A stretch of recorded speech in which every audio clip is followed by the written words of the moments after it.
मन को शांति कैसे मिलती है। एक गरीब आदमी था। वो हर रोज नजदीक के मंदिर में जाकर वहां साफ सफाई करता और फिर अपने काम पर चला जाता था। अक्सर वो अपने प्रभु से कहता कि मुझे आशीर्वाद दीजिए तो मेरे पास ढेर सारा धन दौलत आ जाए। एक दिन ठाकुर जी ने बाल रूप में प्रकट हो उस आदमी से पूछ ही लिया कि क्या तुम मंदिर में केवल इसीलिए काम करने आते हो। उस आदमी ने पूरी ईमानदारी से कहा कि हाँ, मेरा उद्देश्य तो यही है कि मेरे पास ढेर सारा धन आ जाए, इसीलिए तो आपके दर्शन करने आता हूं। पटरी पर सामान लगाकर बेचता हूं। पता नहीं मेरे सुख के दिन कब आएंगे। ने कहा, चिंता मत करो, जब तुम्हारे सामने अवसर आएगा तब ऊपर वाला तुम्हें आवाज थोड़ी लगाएगा। बस चुपचाप तुम्हारे सामने अवसर खोलता जाएगा। युवक चला गया। समय ने पलटा खाया। वो अधिक धन कमाने लगा। इतना व्यस्त हो गया कि मंदिर में जाना ही छूट गया। कई वर्षों बाद वह एक दिन सुबह ही मंदिर पहुंचा और साफ सफाई करने लगा। ठाकुर जी फिर प्रकट हुए और उस व्यक्ति से बड़े ही आश्चर्य से पूछा, क्या बात है, इतने बरसों बाद आए हो? सुना है बहुत बड़े सेठ बन गए हो। वो व्यक्ति बोला, मैंने बहुत धन कमाया, अच्छे घरों में बच्चों की शादियां की, पैसे की कोई कमी नहीं है, पर दिल में चैन नहीं है। ऐसा लगता था कि रोज सेवा करने आता रहूं, पर आ न सका। हे प्रभु, आपने मुझे सब कुछ दिया, पर जिंदगी में चैन नहीं दिया। प्रभु ने कहा कि तुमने वह मांगा ही कब था? जो तुमने मांगा वो तो तुम्हें मिल गया ना, फिर आज यहां क्या करने आए हो? उसकी आंखों में आंसू भर आए। ठाकुर जी के चरणों में गिर पड़ा और बोला, अब कुछ मांगने के लिए सेवा नहीं करूंगा, बस दिल को शांति मिल जाएगी। ठाकुर जी ने कहा, पहले तय कर कि अब कुछ मांगने के लिए मंदिर की सेवा नहीं करोगे, बस मन की शांति के लिए ही आओगे। ठाकुर जी ने समझाया कि चाहे मांगने से कुछ भी मिल जाए, पर दिल का चैन कभी नहीं मिलता, इसीलिए सेवा के बदले कुछ मांगना नहीं है। वो व्यक्ति बड़ा ही उदास होकर ठाकुर जी को देखता रहा और बोला, मुझे कुछ नहीं चाहिए, आप बस मुझे सेवा करने दीजिए। सच में मन की शांति सबसे अनमोल है। गुरु की पहचान करना सिखाती है। यह कहानी एक नवयुवक जल्दी ही बोध प्राप्त करना चाहता था। रोज गुरु से कहता कि कब बोध होगा, कब बोध होगा। एक दिन युवक को पता चला कि दूर शहर में एक ऐसा गुरु है जिसके पास लोगों की बड़ी जल्दी उन्नति होती है। वह अपने गुरु के पास जाकर बोला, गुरुदेव, मैंने सुना है एक गुरु हैं जो जल्दी ही उन्नति करा देते हैं, तो क्या आप अनुमति देंगे कि मैं उन गुरु के पास चला जाऊं? गुरु ने कहा, हाँ, चले जाओ। वह लंबी यात्रा करके उन गुरु तक पहुंच गया। जब मिला कि कहां से आए हो, उसने अपने मठ का नाम लिया। सुनकर गुरु के होंठों पर मुस्कान आ गई। वह युवक 20 वर्ष तक उनके पास रहा। साधना करते हुए बड़े उतार चढ़ाव आए। एक दिन उसके भीतर साधना का कमल खिल गया। बहुत आनंदित होकर गुरु के पास गया। प्रणाम करके उनको धन्यवाद दिया और कहा, आपकी कृपा से अंततः मेरी इच्छा पूर्ण हो गई। गुरु ने कहा, क्या तुम जानते हो कि मेरे गुरु कौन है? युवक ने कहा, यह तो आज तक मैंने पूछा ही नहीं, कृपया आज मुझे बता दीजिए। गुरु ने कहा, बेटे, तुम जिस गुरु को छोड़कर आए हो वही मेरे गुरु हैं। जो तुम्हें यहां 20 वर्षों में प्राप्त हुआ है वह मुझे मेरे गुरु ने 2 वर्षों में दिया था। तुमने जब कहा कि तुम वहां से आ रहे हो तो इस नाते तुम मेरे गुरु भाई थे। मुझे तुम पर बड़ी करुणा आ रही थी कि अपने महान गुरु की महिमा को तुम पहचान ही नहीं पाए। तुम कहीं भटक न जाओ यह रहस्य उस समय नहीं बताया, पर तुम्हारी जल्दबाजी के कारण और तुम्हारी गुरु को जांचने परखने की कमी के कारण तुमने इतना समय गंवाया है। मैं जानता हूं कि अगर तुम वहां रहते तो शायद यह कार्य आधे समय में ही हो जाता, क्योंकि गुरु तो गुरु ही हैं, चेला गुरु के बराबर नहीं हो सकता। माथे पर लगाकर बुद्धत्व को प्राप्त हुआ था, तुम ऐसे महान गुरु को छोड़कर मेरे पास आए थे। इंसान के पास जो होता है वह उसको पहचान ही नहीं पाता। एक गांव में एक किसान रहता था। उसका एक छोटा सा खेत था। एक बार उसने अपने खेत में फसल बोई। उसके जिम्मेदारी कुछ ही दिन बाद चिड़िया ने वहां अपना घोंसला बना लिया। कुछ समय बाद चिड़िया ने वहां 2 अंडे दे दिए। फिर कुछ समय बाद उन अंडों में से 2 छोटे छोटे बच्चे बाहर आए। वे सभी खेत में ही अपना गुजारा करने लगे।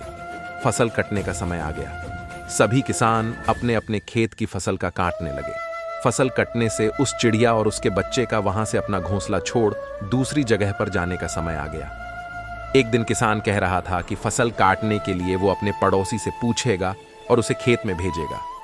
यह बात चिड़िया के बच्चे ने सुन ली। ये सुनकर वे सभी परेशान हो गए। जब उनकी माँ वापस घोंसले में आई तो उन्होंने ये बात अपनी माँ को बताई और कहा कि आज उनका यहाँ आखिरी दिन है, आज रात में ही हमें दूसरी जगह के लिए निकलना होगा।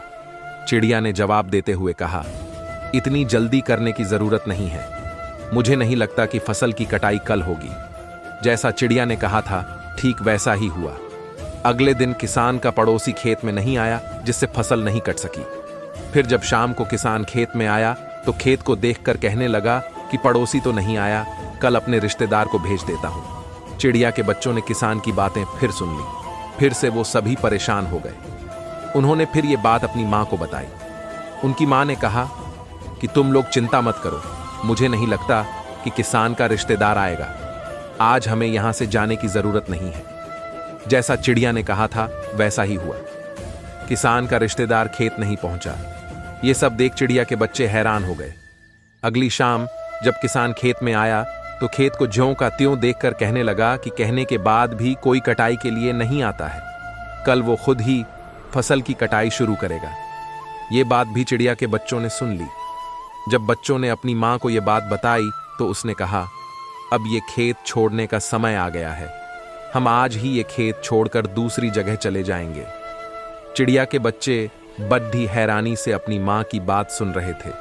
उन्होंने सोचा कि आखिर ऐसी क्या वजह थी कि उनकी माँ इस बार खेत छोड़ने को तैयार हो गई।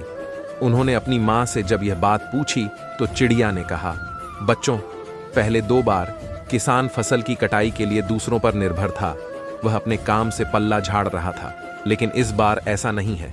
इस बार उसने फसल काटने की जिम्मेदारी खुद ली है, इसलिए वह जरूर आएगा। इतना कहकर उसी रात बच्चे और उनकी माँ उस खेत से उड़कर चले गए। सीख, दूसरों की सहायता लेनी अच्छी बात है, लेकिन अपना काम दूसरों पर टाल देना सही नहीं है। अपने काम की जिम्मेदारी स्वयं लें, इससे काम समय पर पूरा होगा और आपको दूसरों पर निर्भर नहीं रहना होगा। दूसरे भी उसी की मदद करते हैं जो खुद अपनी मदद करता है। यह आपके ऊपर निर्भर करता है कि आपके जीवन में आनंद है या दुख है। मेरे जीवन में सुख है या दुख है, उसका जिम्मेदार मैं हूं, वो बनाने वाला नहीं।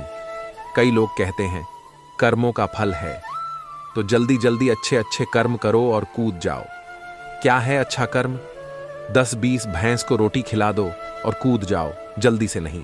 आप जीवित हो, क्या ये अच्छा कर्म नहीं है?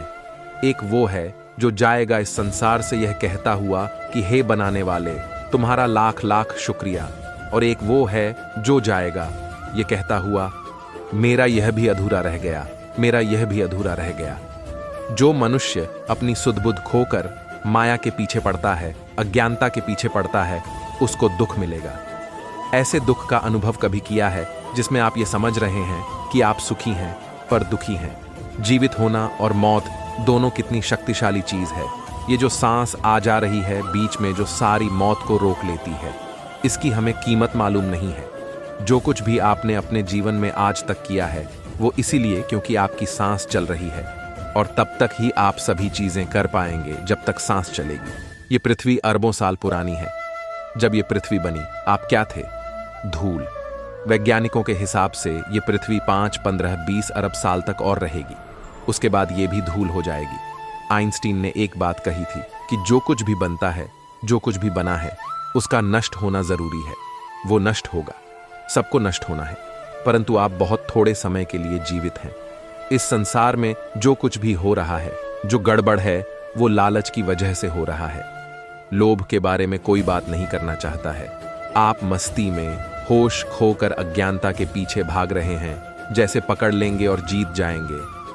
नहीं, पर आप में वो शक्ति है, उसका इस्तेमाल कीजिए, अपने जीवन को सफल बनाइए। यही मौका है, फिर धूल बनना है। ये कब होगा किसी को नहीं मालूम। अच्छे व्यवहार से सुखी जीवन जी सकते हैं।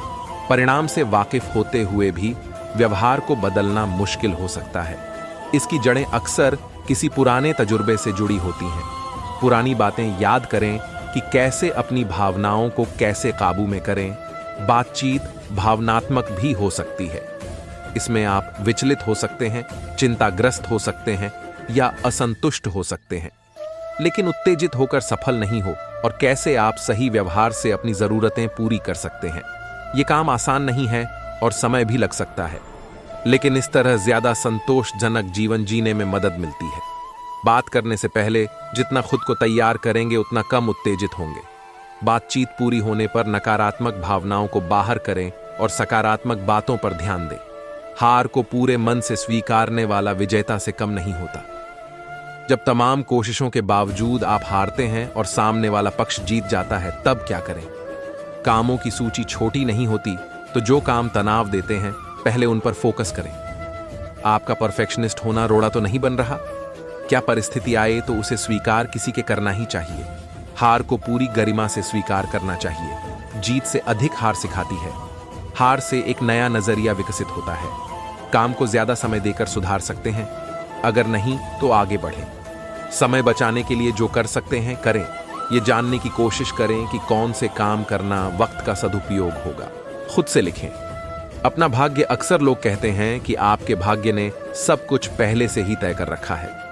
पहले से कुछ भी तय नहीं है, बस इतनी है कि अनजाने में ही आपने खुद को कुछ खास स्थितियों में ढाल लिया है। आपके भीतर कुछ आदतें, नजरिया और प्रकृति बन जाती है और इनके मुताबिक आपका जीवन उसी दिशा में चलने लगता है। ऐसा इसलिए नहीं है कि कोई बाहरी अज्ञात शक्ति आपको उस दिशा में धकेल रही है। जिस भाग्य की बात आप कर रहे हैं वह अनजाने में खुद आपके द्वारा बनाई गई प्रकृति और आदतें हैं। वैसे इन्हें होशो हवास में भी बना आप पूरे हैं। भाग्य अपना काम तो करता है, लेकिन उसकी अपनी सीमाएं हैं। भाग्य अंतिम नहीं है। अगर आप यह जानते हैं कि आप जाना कहां चाहते हैं, तो बेहतर यही है कि आप अपने भाग्य को अपने हाथ में ले लें। आध्यात्मिकता की तरफ मुड़ने का मतलब है कि मैं अपने भाग्य को अपने हाथों में लेना चाहता हूं। इससे कोई अंतर नहीं पड़ता कि मेरे कर्म क्या कहते हैं। तब आप अपने भाग्य की रचना खुद करने लगते हैं। अगर आप अपना जीवन जागरूक होकर जिएं, तो आप अपना भाग्य खुद लिख सकते हैं। हम सभी दिन भर की घटनाओं को रात में अपने दिमाग में दोहराते हैं। इस प्रक्रिया में हम जितनी भी बातें दोहराते हैं, उनमें से 85% बातें वे होती हैं जो हमें चोट पहुंचाती हैं। किसी ने दिन में हमें कुछ बोल दिया, कोई घटना हो गई, झगड़ा हो गया, सब दोहराते हैं। हम घटना को सोचते हैं और उस दर्द से बार बार गुजरते हैं। इसे भूतकाल में जीना कहते हैं। इसके बदले हमें वर्तमान में जीने की कला सीखनी चाहिए। ऐसा इसलिए क्योंकि वर्तमान में पुरानी बातों को सोचने से कोई फायदा नहीं है। बीती हुई बातों पर आपका अब न तो कोई नियंत्रण है और न ही आप उसे सुधार सकते हैं। आप बस चोट लगने के बाद उस घाव को बार बार कुरेद रहे होते हैं और उस दर्द को फिर से जीते हैं। पुरानी बातें याद रखने से बेहतर यह है कि हम उन बातों से ली गई सीख को याद रखें। इसके लिए एक एक्सरसाइज करें। रात को जब आप बैठें तो दिन भर की घटनाओं को दोबारा अपने दिमाग में प्ले करें। स्क्रिप्ट, कलाकार, बैकग्राउंड, घटना सब कुछ वहीं रखें। अब पूरी फिल्म में केवल एक कलाकार यानी कि खुद को चुनें और सोचें कि क्या इस घटना को मेरे द्वारा थोड़ा बदला जा सकता था। क्या जो घटना घटी, बातचीत या बहस हुई, उसे मैं सुधार सकता था। जब आप इस नजरिए से सोचेंगे तो आपको समझ आ जाएगा कि आपने इस फिल्म में अच्छा परफॉर्म नहीं किया। भले ही बाकी कलाकारों ने डायलॉग गलत बोल दिए हों, लेकिन आप चाहते तो इस फिल्म को और बेहतर बना सकते थे। यदि आपने समझदारी से अपना किरदार निभाया होता, उस वक्त शांत रहते, उल्टा जवाब न देते, तो फिल्म इतनी नहीं बिगड़ती। अब आप इस फिल्म को दोबारा बनाएं और इस बार अपनी परफॉर्मेंस को बेहतर करने की सोचें। इस पूरी एक्सरसाइज से आप सीख चुके होंगे कि उस वक्त आपने कहां गलती की थी। ऐश यह भी जान गए होंगे कि अगली बार जब ऐसी परिस्थिति आएगी तो आपको कैसे व्यवहार करना है ताकि फिल्म न बिगड़े। अब उस घटना को भूलें और नई सीख के साथ एक नए दिन की शुरुआत करें। बात पते की, यदि आपका भूतकाल दुखों से भरा रहा है और आप बार बार उसे याद करते हैं, तो आपका वर्तमान भी दुख से भर जाएगा। बेहतर है कि वर्तमान में जिएं। जब आप किसी व्यक्ति की सुबह की बात दोहराते हैं, तो आप उस बात में पिछली सारी बातें भी मिला लेते हैं और छोटी बात को बड़ी बात बना लेते हैं। एक आदमी रात को झोपड़ी में बैठकर एक छोटे से दिए को जलाकर कोई शास्त्र पढ़ रहा था। आधी रात बीत गई। जब वह थक गया तो फूंक मारकर उसने दिया बुझा दिया, लेकिन वह यह देखकर हैरान हो गया कि जब तक दिया जल रहा था पूर्णिमा का चांद बाहर खड़ा रहा, लेकिन जैसे ही दिया बुझ गया तो चांद की किरणें उस कमरे में फैल गईं। वह आदमी बहुत हैरान हुआ यह देखकर कि एक छोटे से दिए ने इतने बड़े चांद को बाहर रोक कर रखा। इसी तरह हमने भी अपने जीवन में अहंकार के बहुत छोटे छोटे दिए जला रखे हैं, जिसके कारण परमात्मा का चांद बाहर ही खड़ा रह जाता है। जब तक वाणी को विश्राम नहीं दोगे तब तक मन शांत नहीं होगा। मन शांत होगा तभी ईश्वर की उपस्थिति महसूस होगी। खुश रहने के लिए करें खुद की प्रोग्रामिंग कर। एक बच्ची को उसकी मां ने समझाया, जीवन में खुश रहना सबसे ज्यादा जरूरी है। इंसान अगर खुश नहीं है तो उसका जीवन बेकार है। बच्ची को एक दिन टीचर ने पूछा, बड़ी होकर क्या बनना चाहोगी? बच्ची बोली, खुश हम। इंसान टीचर ने कहा, तुमने मेरे सवाल को ठीक से समझा नहीं। बच्ची ने जवाब दिया, आपने जिंदगी को ठीक से नहीं समझा। दरअसल उसकी टीचर इंजीनियर, डॉक्टर आदि जवाबों की उम्मीद कर रही थी, इसलिए उसे बच्ची का जवाब गलत लगा। लेकिन सच तो यह है कि बच्ची ने ही सबसे सही जवाब दिया। आखिर हम सभी अच्छा डॉक्टर, इंजीनियर आदि क्यों बनना चाहते हैं?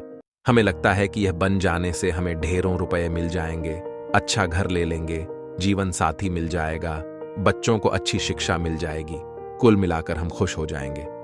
खुशी, यही तो हम अंत में चाहते हैं। बच्ची ने पहले ही इसका जवाब दे दिया, तो क्या गलत किया?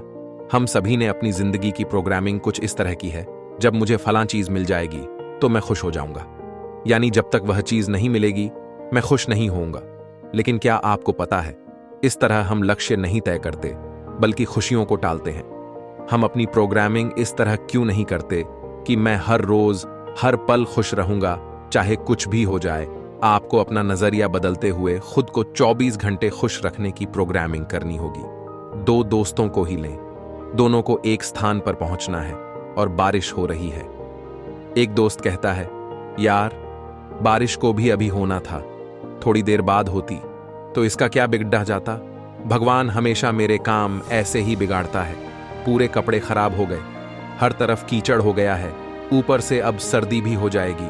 वहीं दूसरा दोस्त कहता है, यार क्या शानदार मौसम है, बहुत दिनों बाद बारिश में भीगने का मौका मिला। कीचड़ में उछल कूद किए तो जमाना गुजर गया। आसपास के पेड़ों को देखो, कितने तरोताजा लग रहे हैं। भगवान यह पल यहीं रुक जाए तो यह है जिंदगी की असली खुशी के मायने। बात पते की, हम संसर्ग का पीरियड लंबा और खुशी का पीरियड छोटा क्यों बनाते हैं? इस तरह तो हम जीवन के 25% हिस्से में भी खुश नहीं रह पाएंगे। हम सभी दिन में कई बार चिड़चिड़ाहट के शिकार होते हैं। कई लोगों को यह आम बात लगती है, लेकिन यह गंभीर समस्या है। वह इसीलिए क्योंकि जितना ही ज्यादा हम चिड़चिड़ाएंगे उतनी ही हमारी जल्दी डिस्चार्ज होगी, हम गाड़ी ऊर्जा कम होगी, हमारी कार्य क्षमता की बैटरी चला रहे हैं, हमें कहीं जल्दी पहुंचना है और सामने वाला गाड़ी बहुत धीमे चला रहा है, वह हमें निकलने का रास्ता भी नहीं दे रहा। हम चिड़चिड़ाना शुरू कर देते हैं। हमें किसी को तुरंत ईमेल करना है, हम सिस्टम ऑन करते हैं और पता चलता है कि नेट बहुत स्लो है। हम बाल नोचने लगते हैं। हम मीटिंग में बैठे हैं, हमारी बाजू वाली कुर्सी पर बैठा व्यक्ति कुछ इस तरह हिल रहा है कि चरर मरर की आवाज आ रही है। हम चिड़चिड़ाने लगते हैं। दिन भर में ऐसी कई घटनाएं हमारे साथ होती है जो हमारी बैटरी तेजी डिस्चार्ज करती है। इस चिड़चिड़ेपन को कैसे कम किया जाए, इस पर मैं एक सज्जन का उदाहरण दूंगी। वे रंगकर्मी हैं और विभिन्न शहरों में जा जाकर नाट्य प्रस्तुतियां दिया करते हैं। नाटक शुरू होने के पहले वे हमेशा दर्शकों से निवेदन करते हैं कि कृपया नाटक के दौरान अपने मोबाइल फोन बंद रखें, लेकिन जब भी वे मंचन शुरू करते हैं कोई न कोई फोन बज ही जाता है। जब भी ऐसा होता है वे मंचन कुछ पल रोककर उस रिंगटोन को सुनते हैं और उस पर झूमते हैं। जब रिंगटोन बंद हो जाती है तो वे उस व्यक्ति को कहते हैं, थैंक यू, आपने इतनी बढ़िया रिंगटोन मुझे सुनाई। मैंने एक बार उनसे कहा, मैं आपकी जगह होती तो बहुत चिड़चिड़ा जाती, आपको चिढ़ नहीं होती? उन्होंने जवाब दिया, पहले मैं भी चिड़चिड़ाने लगता था, मेरे चेहरे के भाव बदल जाते थे। फोन बंद होने के बाद भी मेरे अभिनय में मेरी चिड़चिड़ाहट नजर आती थी। लेकिन फिर मैंने सोचा कि हर बार दर्शक अलग अलग होते हैं। भला अब हम कितने लोगों को सुधार सकते हैं? बेहतर है कि मैं खुद में ही कोई बदलाव करूं, क्योंकि मोबाइल फोन तो मंचन में बजेंगे ही। मैंने तय किया कि अब मैं हर मोबाइल टोन को एंजॉय करूंगा। शुरुआत में दिक्कत आई थी, लेकिन अब मुझे इस पर चिढ़ नहीं होती। मैंने अपनी कमजोरी पर विजय पा ली है। बात पते की है, दुनिया आपके मुताबिक नहीं चल सकती। साथ ही हर व्यक्ति का अपना अलग स्वभाव है। हम लोगों को बदल नहीं सकते। बेहतर है खुद को बदले। हर व्यक्ति की चिड़चिड़ाहट की वजह अलग अलग होती है। उन चीजों की लिस्ट बनाएं और देखें कि किस तरह यह चिड़चिड़ाहट कम हो सकती है। अपने चंचल बच्चे का ध्यान सबसे पहले रखें। हम सभी ने ऐसी मां जरूर देखी होगी जो बच्चे को झूले में लिटा देती है और घर के सारे काम करती है। घर के सारे कामों को करते हुए भी उसका ध्यान बच्चे पर ही रहता है। उसकी नजर बच्चे पर रहती है कि कहीं वह रो तो नहीं रहा।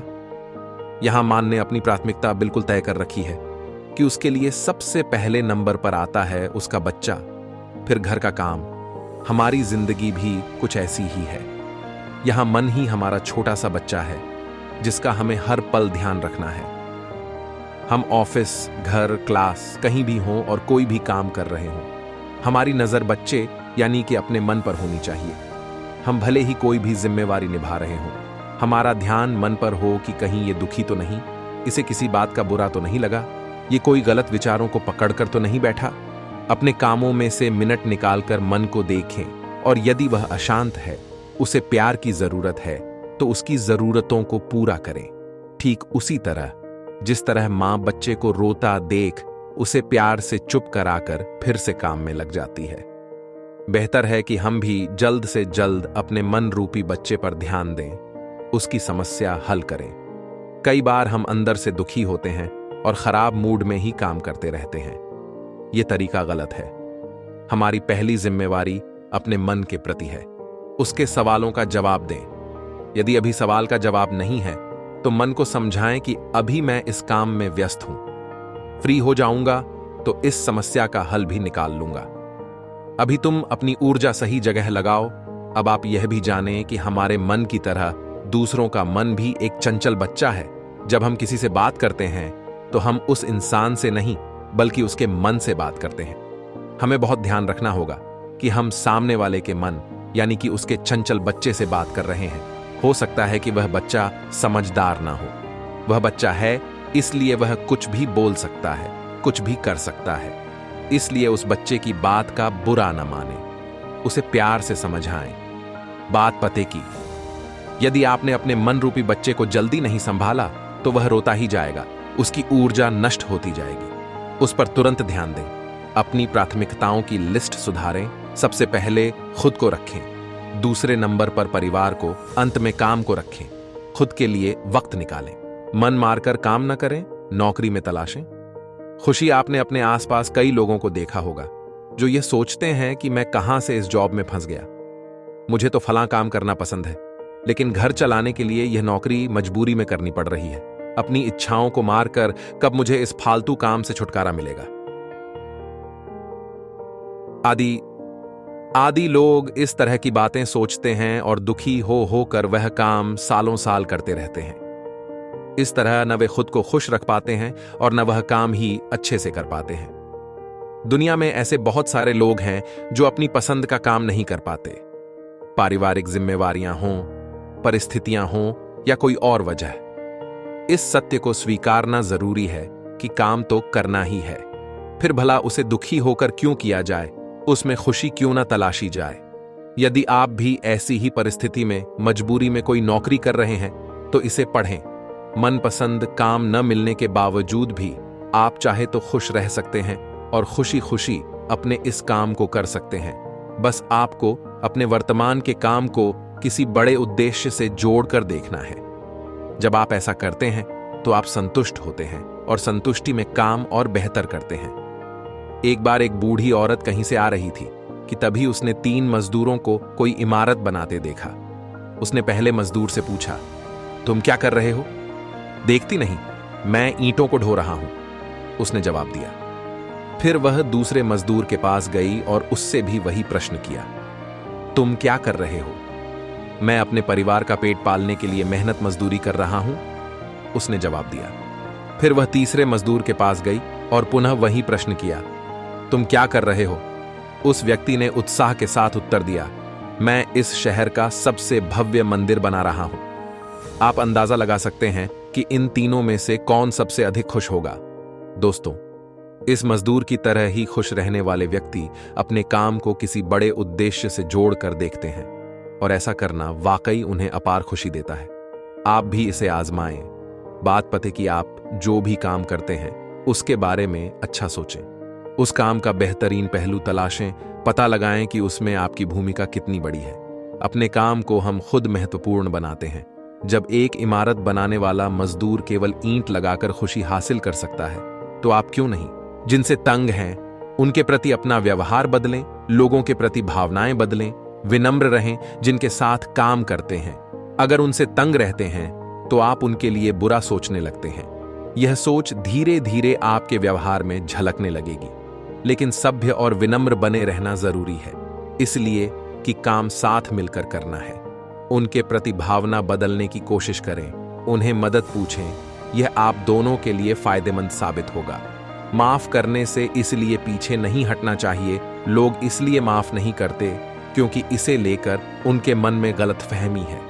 उन्हें लगता है माफ करके वो उस व्यक्ति के व्यवहार को मान्यता देते हैं।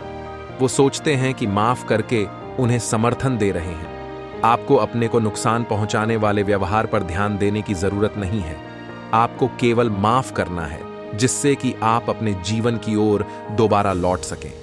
नियमित मंथन से ही नए विचार जन्म लेंगे। अगर आप अपने लक्ष्य हासिल करने के 20 तरीके सुबह उठने से पहले तय कर लें, तो आपका पूरा दिन रचनात्मक गुजरेगा। अगर आपने इस नियम को 5 दिन भी आजमा लिया, तो आपके पास 100 नए विचार होंगे। ऐसे विचार जो लक्ष्य हासिल करने में आपकी मदद करेंगे। नियमित विचार मंथन से आपके पास ढेर सारे नए विचार होंगे, जिनको आप दिन भर आजमा सकते हैं। जीवन स्तर को ऊंचा उठाना चाहते हैं, तो सोचिए आप वहां पहुंच गए हैं और ठीक वैसी ही जिंदगी जी रहे हैं जिसकी आपने कल्पना की थी।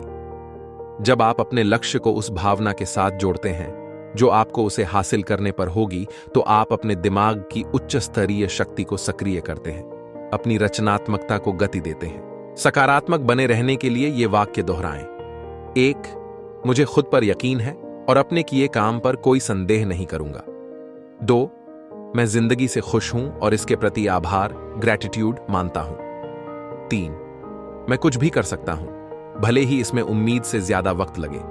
4, मैं जैसा महसूस कर रहा हूं उसे वैसा ही सहर्ष स्वीकार करूंगा।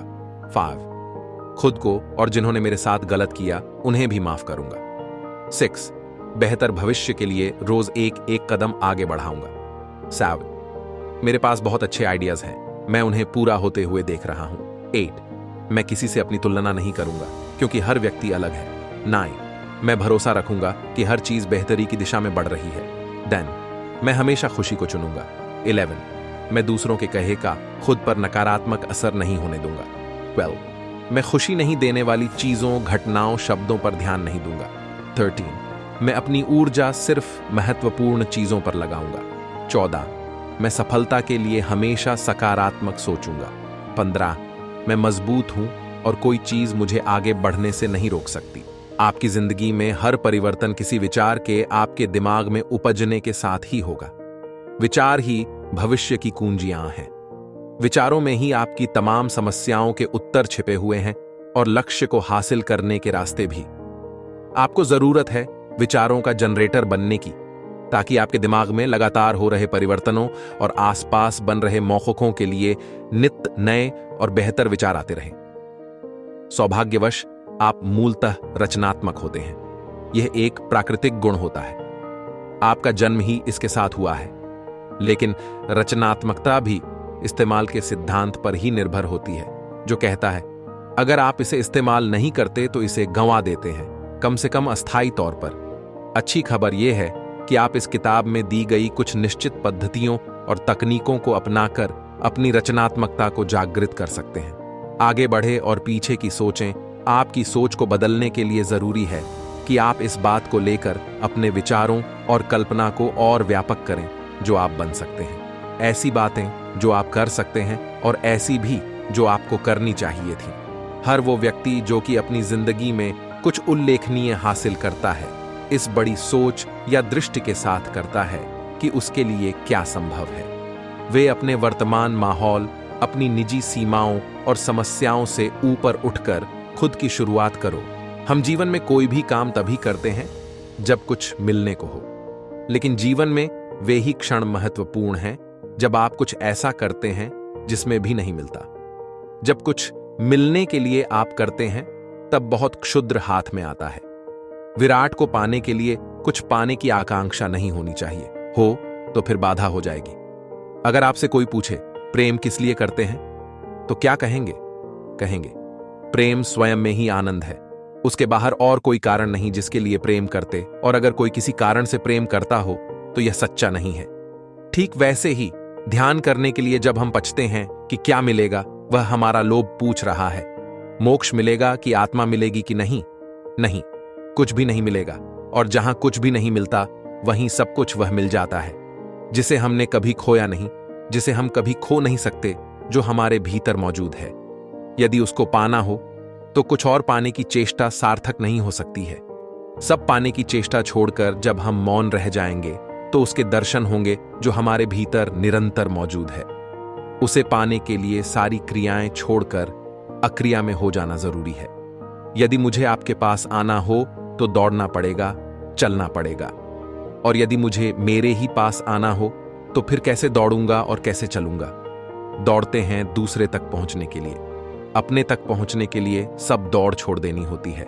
क्रिया होती है कुछ पाने के लिए, लेकिन जिसे स्वयं को पाना है उसके लिए कोई क्रिया नहीं होती, सारी क्रिया छोड़ देनी होती है। जो क्रिया छोड़कर, दौड़ छोड़कर रुक जाता, ठहर जाता, वह स्वयं को उपलब्ध हो जाता है। स्वयं को उपलब्ध कर सब उपलब्ध कर लेना है, और जो इसे खो देता है वह सब पा ले तो भी उसके पाने का कोई मूल्य नहीं। एक दिन वह पाएगा कि वह खाली हाथ था, खाली हाथ है। अज्ञान की स्थिति में सिवाय ध्यान के और कोई मार्ग नहीं है, और ध्यान अज्ञान का कृत्य नहीं है। जब भोजन करने बैठो तो प्रभु को प्रणाम करके उसका धन्यवाद अवश्य करो। मैं आपका दिव्य प्रसाद ग्रहण कर रहा हूं, मुझे इस लायक बनाए रखना कि मैं अपनी कमाई खाऊं, पाप की कमाई घर में न लाऊं, उसमें बेगुनाहों का खून न हो, किसी के बच्चों का हक न हो। मेरी कमाई पवित्र हो, जिससे मैं पवित्र अन्न को दिव्य प्रसाद के रूप में ग्रहण कर सकूं। मानसिकता आपको कैसे अमीर बनाती है? सच कहें तो आपका पैसा पैसा नहीं बनाता है, आपकी मानसिकता पैसा बनाती है। पैसा बनाने के लिए हमें अपनी मानसिकता को ठीक करने की आवश्यकता है। जब आप अपने दिमाग को खोलते हैं तो और अधिक बहुतायत पैसा बनाते हैं। आप पैसा बनाने के लिए अपने स्वयं के लिए असीमित उत्पादन करते हैं। असली खुशी आपके भीतर ही है। अपने ही शरीर से निकलने वाली सुगंध की तलाश में कस्तूरी मृग जंगल में यहां से वहां दौड़ता रहता है। वह यह नहीं जान पाता कि सुगंध का स्रोत उसके ही भीतर है। हम अपनी खुशी को लोगों, जगह और चीजों से जोड़ते हैं। हम सोचते हैं कि जब वे सभी हमारी इच्छा के मुताबिक हो जाएंगे तो हम खुश हो जाएंगे, जबकि जो खुशी बाहरी चीजों पर निर्भर होती है वह बहुत कमजोर होती है। जिस क्षण परिस्थितियां बदलती हैं, खुशी गायब हो जाती है। 1 जून 2013 में आई भयानक बाढ़ ने उत्तराखंड अनेक भवनों व निर्माण को ध्वस्त कर दिया। टीवी की एक टीम परेशान लोगों से बात कर रही थी। अचानक से कैमरा बेघर हुई एक महिला की ओर मुड़ा, लेकिन वह भगवान शिव को धन्यवाद देने में व्यस्त थी, क्योंकि उसके पति, बच्चे और नाती पोते सुरक्षित थे। तबाही के बीच यह महिला सकारात्मकता, उम्मीद और संतुष्टि से भरी थी। यहां रहस्य क्या था? यह सिर्फ उसके सोचने का तरीका था। परिस्थितियां दुखद थीं, लेकिन अपने नुकसान पर ध्यान केंद्रित करने की बजाय वह इस हालात में भी जो अच्छा दिख रहा था उस पर ही ध्यान केंद्रित कर रही थी। इसीलिए कहा जाता है कि दर्द को टाला नहीं जा सकता, लेकिन दुख एक विकल्प है। दर्दनाक स्थितियों से कोई नहीं बच सकता, लेकिन कोई भी हमें दुखी होने के लिए मजबूर नहीं कर सकता। सफल लोग अपने मानसिक संसाधनों को ठीक से रखने की क्षमता की वजह से खुद को बाकी लोगों से अलग दिखाते हैं। वे खुश व प्रेरित रहने के लिए अपने विचारों को न्यायोचित तरीके से चुनते हैं। मस्तिष्क इतना महत्वपूर्ण क्यों है? खुशी और दुख दोनों ही मानसिक स्थिति की वजह से महसूस होते हैं। सकारात्मक विचार दिमाग और आत्मा दोनों के ही लिए लाभदायक। उदाहरण के लिए दया, बलिदान, दूसरों की सेवा जैसे कार्यों के बारे में सोचना हमें अच्छा महसूस कराता है, जबकि इसके उलट किसी को नुकसान पहुंचाने या मतलबी व्यवहार से नकारात्मक विचार आते हैं और खराब महसूस होता है। इसीलिए दिमाग ही अकेला ऐसा कारक है जिससे हम जिंदगी की दिशा व गुणवत्ता तय कर सकते हैं। मानसिक शांति अब वास्तविक क्यों लगती है? जब हम हर चीज का आकलन अपने स्वार्थ के चश्मे से करते हैं और जब चीजें हमारी उम्मीद के मुताबिक नहीं होती हैं, हमारा अहम नकारात्मक विचार पैदा करता है। बार बार नकारात्मक विचारों पर ध्यान केंद्रित करने से धीरे धीरे हमारा दिमाग ऐसे संदेशों को पसंद करने लगता है और जब तक हमें इसका एहसास होता है, यह आदत बन चुका होता है। कूड़े से भरे बगीचे की तरह एक अशांत मस्तिष्क लगातार अनुत्पादक विचारों को उत्पन्न करता रहता है और इससे अवचेतन के स्तर पर गलत धारणाओं का समावेश होता है। इसीलिए हम में से अनेक अपनी जिंदगी में लगने वाले धक्के के लिए दूसरों को या हम ईश्वर में विश्वास तक खो सकते हैं या अध्यात्म दूर हो सकते हैं। इससे न तो समस्या का समाधान होता है, न ही मानसिक शांति मिलती है। आज प्यार की जगह लोग एक दूसरे से नफरत कर रहे हैं। इसका कारण है कि जिसने जीवन में असली प्यार को कभी महसूस ही नहीं किया, जो प्यार को जानता ही नहीं है, वह तो नफरत से ही प्यार करेगा। हमने नफरत से प्यार करना सीख लिया है। प्यार से प्यार करना हम जानते ही नहीं हैं। हम अपने आप से, जो हमारे अंदर मौजूद शक्ति है, उससे प्यार करना नहीं सीखेंगे तो फिर हम किससे प्यार करना सीखेंगे? हमने अपनी आशाओं से प्यार करना सीखा है।